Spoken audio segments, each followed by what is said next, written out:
Setelah cukup 30 hari puasa 12 Ramadan, puasa Ramadan, tiba-tiba anak bulan Syawal tak nampak juga. Wajib tak puasa 3 hari.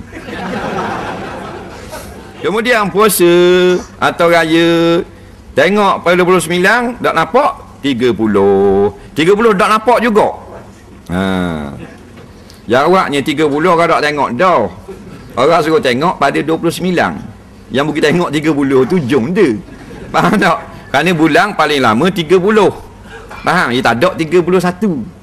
Nah, ia tak ada 30 dengan 29. 28 bukan, 31 bukan.